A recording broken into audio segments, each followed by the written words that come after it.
Hi, I'm Marty Levinson. Welcome to the Northtown News Magazine.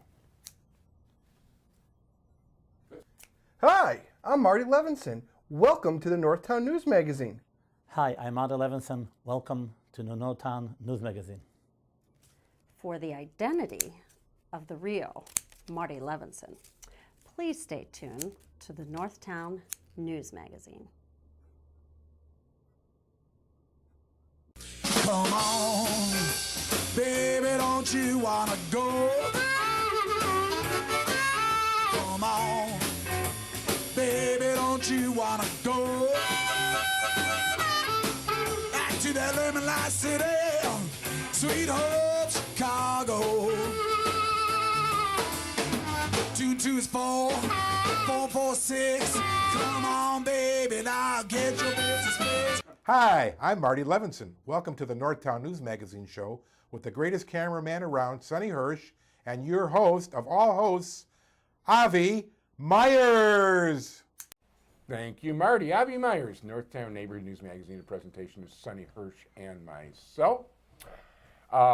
Community Policing, caps24.org. All our shows are on YouTube and tnm.org. We are officially airing for the first time on May Day. I guess I will send Vladimir Putin a link to make sure he watches you. See, that joke was so good, I got to do it in 2 segments this time. Well, they're rarely that good, so it's a good thing that you used it twice. I appreciate that. Anyway, it is a pleasure to introduce you to the chief cook and bottle washer of the Pauly Group, a campaign manager, a consultant, and I'll let him tell you all the other good things he does. But Paul Miller. Paulie, how you doing? It's good to be back, my friend. How are you? My pleasure. And so tell us about life and elections in your new project. Well, life is good. It's great. I'm very blessed right now. I think you know I just got a new hip, so I just got out of the hospital, and things are really good. But you know me, I'm just busy. So there's always good things and new things happening. One of the things that right now that I'm really excited about is a new project that I've been involved with the organization called the Franklin Center for Government and Public Integrity. You've heard me talk about them in the past on the show. They basically are a journalism organization, a nonprofit journalism group that covers a state and local government. We've talked about in the past, you know, due to the economics, due to the smaller journalism departments, really, and newspapers, I should say, basically reporting pools, no one's been covering local government. And the Franklin Center has been doing this now for, gosh, I think we're getting close to 5 years. And I've been on and off, been involved with them on and off for that entire time, and I'm very proud of their work. But we're taking it also in a different direction. And we're starting up a new project with them that's going to serve as a Middle East and religious freedom news organization. Oh. And it's going to be basically serving as a media watchdog of the Middle East, and also going to be taking a look at religious freedom as it happens over there, back here at home. And it's very exciting. It's extremely important work. Some of your people in the audience may have seen some of the articles I've written recently. I know that you have. I've published a bunch of op-eds recently regarding, unfortunately, the massacring of Christians in the Middle East that unfortunately the media has not covered. It's almost like they've ignored the issue.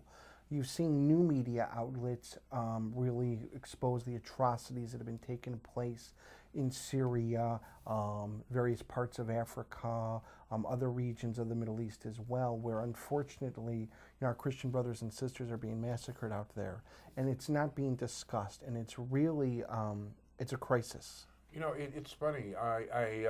One thing, just to speak about myself a little bit, in October, I got the Mutza of the Month from John Cass. Mm-hmm. And it was over, the MFNBC guy, Chris Matthews. Okay.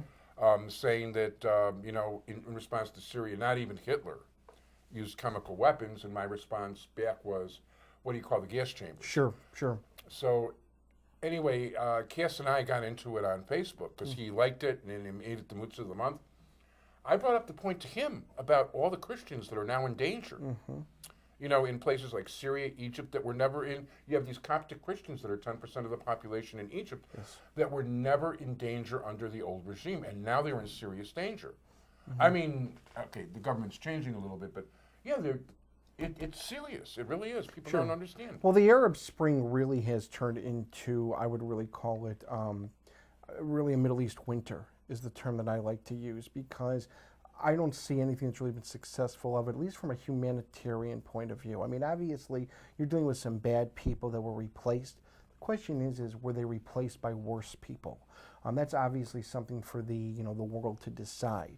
Considering the more like the mass killings that are taking place now, especially towards Christians in those parts of the world.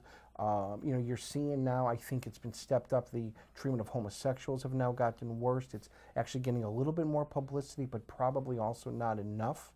Right now, I think there's been a lack of, I think, journalistic integrity. They've basically ignored the problem, and someone has to try to hold them accountable. And that is one of the things that this project is going to do. Obviously, as you know, something that's very dear to me in my heart is supporting the state of Israel.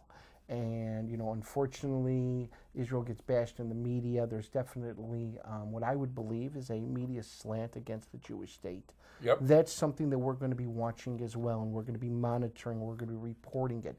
We're going to hold the press as well as elected officials accountable. And we've already had some really good articles out on that. Some of the things I've written about have definitely been about the BDS, the boycott, divestment, sanctions movement, and how they're trying to basically, how would I put it? They're corrupting our youth on college campuses. Great groups like Stand With Us. I know you've had Peggy Shapiro on before. They're doing some amazing work in combating it. But it's also not getting the appropriate press coverage it deserves. That's something that we're also going to be taking a big look at and already have started writing about. And the BDS itself is something that unfortunately I don't think it's going away. It's going to be here for a while, but I think as long as the public is educated about it, Jews and non-Jews, and rational thinking people, it is something that will be defeated. But just like anything out there, the press has an obligation to get the truth out. And that's not been happening, and that's one of the main focuses of this project, is getting the truth out, keeping the media accountable, as well as keeping governments accountable regarding issues in the Middle East and religious freedom.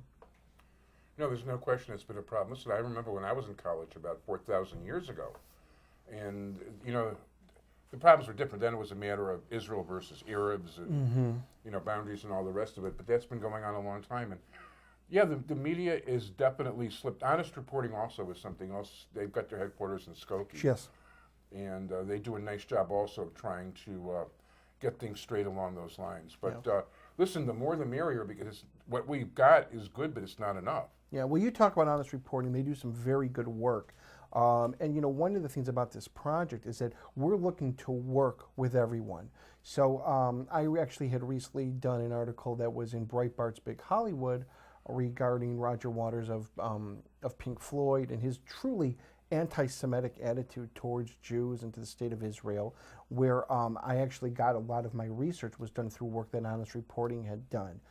This past week, I've been discussing with folks at Camera in their headquarters in Boston, discussing with them some things that are going on regarding their campaign demanding that the New York Times start covering the Middle East more fairly.